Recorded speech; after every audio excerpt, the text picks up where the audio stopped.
this passage is that Thomas missed out on the commission and the empowerment, and not being at the right place at the right time when the blessing came down left Thomas a very miserable person indeed. That's what Thomas missed. How did he react? Verses 24 and 25. Thomas, called Didymus, one of the 12, was not with the disciples when Jesus came. So the other disciples told him, "We've seen the Lord!" Yeah, wouldn't it be great to be able to talk to somebody who'd been there?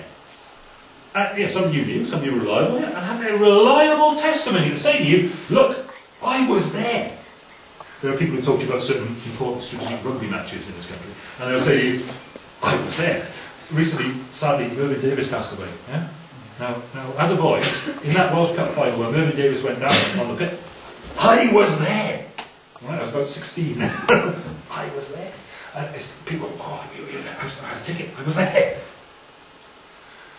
For those guys to go to Thomas and say, "Hey, I had a ticket. I was there. He's alive." You think Thomas will go, "Whoa, yes, we're in business."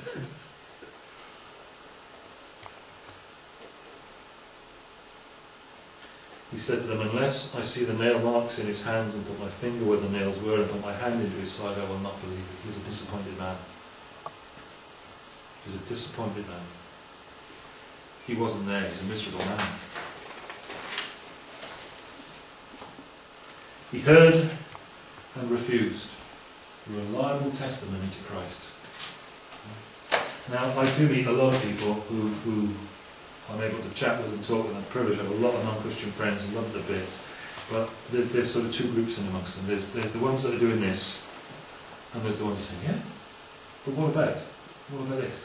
What about that?" Thomas is in the position at this point in his life where he's doing that. He's stuck his fingers in his ears, and he's not actually listening. He's not looking in the right place, and he certainly wasn't in the right place at the right time. And that's why he's in the mess he's in. He heard and he refused the testimony. The point the Lord makes at the end of this section makes it absolutely clear that Thomas's problem was not that he didn't hear reliable testimony to Jesus, but that Thomas refused to accept that reliable testimony to Jesus, and we'll come to that in a minute. For the moment, notice Thomas heard the reliable eyewitness testimony of his brethren, men he learned to trust, and others might have believed that. But as so many shortly afterwards did believe that, didn't they? At Pentecost, there were thousands converted that day, 3,000 that day, and 5,000 a little bit down the road, wasn't it? And it was all on the basis of reliable eyewitness testimony. But Thomas said, "I will not." And he didn't. In fact, Thomas went further. Thomas testified the conditions on which he would believe. He set them out.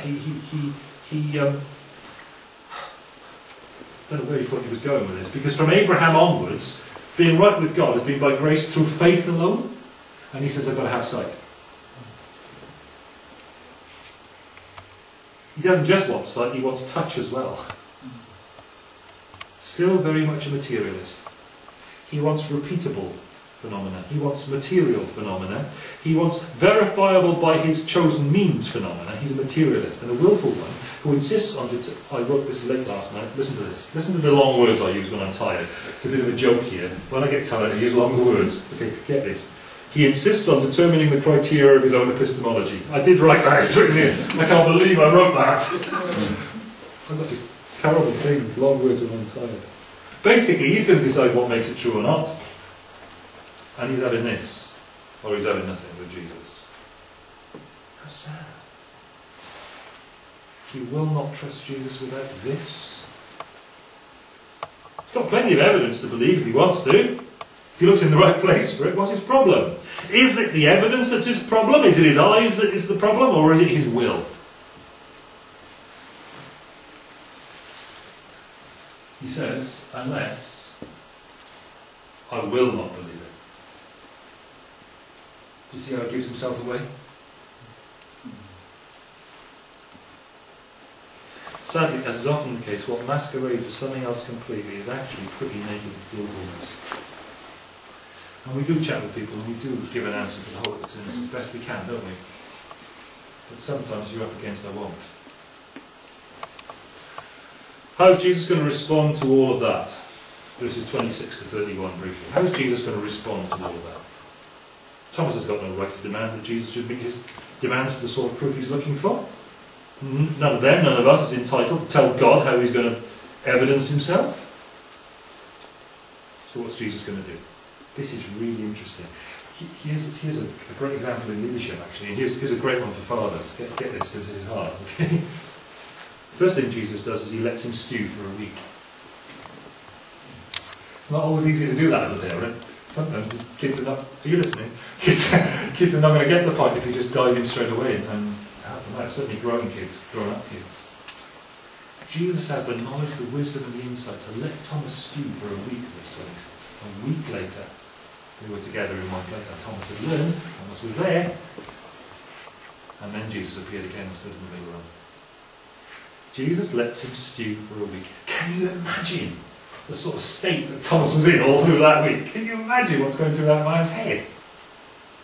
He must have been in a right old state of affairs. And they're all going, "Have you seen him?" And Thomas going, "Well, I know you've seen him." But Thomas is there with them nonetheless, however annoying they're being to him. We sometimes need the chance to see and feel what unfaith would be like before we're ready, before our will is ready to flee from fear to faith. Right? That's a tough one for a parent to live with sometimes. That can be hard. Thomas has got to have the chance to really weigh up whether he wishes he had faith or not. I wish I had your faith. Agree? Can you imagine the turmoil that he's going through? He needs to be clear at the point of decision that his will is ready for the step of trust in Christ. And here's what Scripture says. A week later his disciples were in the house again, and Thomas was with them. Though the doors were locked, Jesus came, stood among them and said, "Peace be with you." The only difference from last time is that now Thomas is there, where he ought to be, looking at what he ought to be looking at. Come back to where he should be, with the others in Galilee, where Jesus had sent them to. He's corrected his earlier mistake now. Go ahead of me into Galilee, he says. I'll come and see you there. Thomas has got it right now. He's there. And he's lined up to meet with Jesus. And Jesus plainly offered Thomas, who has had that week to consider the rational evidence of his resurrection. He says, "Here you are. Put your finger here. See my hands. Reach out your hand and put it into my side. Stop doubting and believe." What does Jesus address? He addresses Thomas's will. He says, stop doing that and do this. It's like when you get married. You know? Yeah. It's like when you get married and you promise to do something, don't you? You're not promising to feel. I'm going to a wedding next Saturday. It's on my mind. You're not promising to feel something. You're promising to do something. When you promise to love her, right? Big ask. When you promise to love her, you promise that you're going to do something, not that you're going to feel something, because you can't promise to feel something, can you? And here Jesus, in a similar sort of pattern, a similar sort of vein, addresses Thomas's will. He says, look, do this. It's the will that leads to the action, not the feeling. Now the feeling impacts upon the will and so on and so on. But it's the will that's being addressed here. And Jesus says to Thomas, look, here it is. Stop doubting and believe. Thomas doesn't take up the opportunity to reach out his hand with his finger. He just confesses Christ as Lord and God. His will has changed. He'll do it now. And he confesses Christ in a format that indicates it's not just his mind that's been persuaded, but his will has capitulated to Jesus as his Lord. Verse 28, Thomas said to him, "My Lord and my God." Thomas did not say, "That's terribly convincing evidence, thank you so much. I'm very grateful. That's really intellectually stimulating. Thank you so much for your help." He doesn't say that, he just says, "My Lord and my God." And he's gone to the will issue.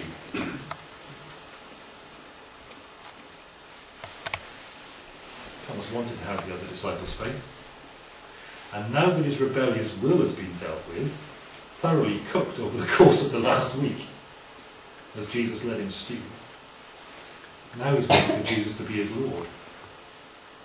So now then, he can.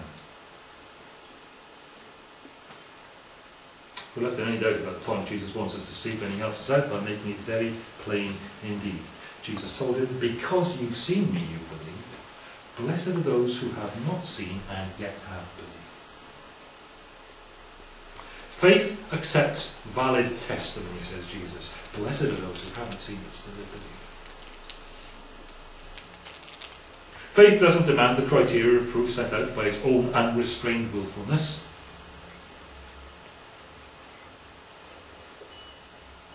It will believe.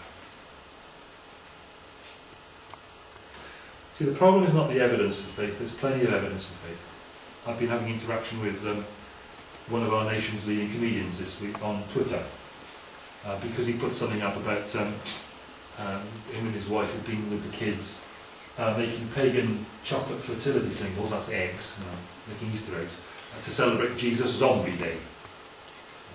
So of course I was straight back on his collar about this issue, about the difference between resurrection and a zombie. That's nonsense. You just can't get away with it, can you? It's like, hang on a minute, you're talking to the nation here and you're talking rubbish, guy. This is what it's about. His problem is not the evidence, because he knows he's seen the evidence, I know that. The problem is the will. We will not believe. Very clearly in this passage, it wasn't Thomas's rational reasoning sense that needed to be addressed, it was his will. And when he capitulates to Christ, it is willfulness that is overcome.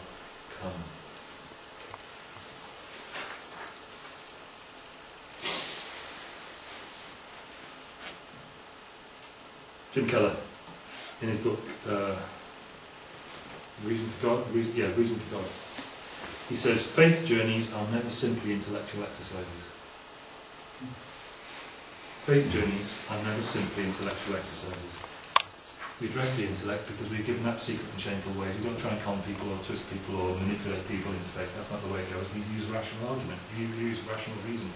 But people's faith journeys are never simply, that's not all that's going on. And if anything, this account of Thomas illustrates that absolutely perfectly. The most complicated part isn't convincing the doubting mind, but removing the rebellious heart to motivate the wayward will to act in faith. And we've all had that sort of heart, haven't we? A wayward and rebellious heart. So my friend says, I wish I had your faith. Well, do you really? You sure? I wish I had your faith. If that's the point you've come to, then you've no real need of my faith, because you've reached the point where you're ready to have your own. And here's the eyewitness evidence for you. Thomas, who wouldn't have it on good eyewitness testimony, he would have been more richly blessed if he had it done. How about having your own? Dead men don't campaign with swing voters like Thomas. But Jesus did. Because he's a live man.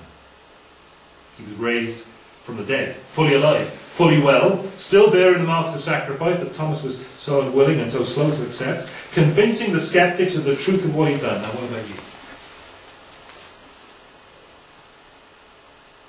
Where do you stand? See, the question is, where will you stand?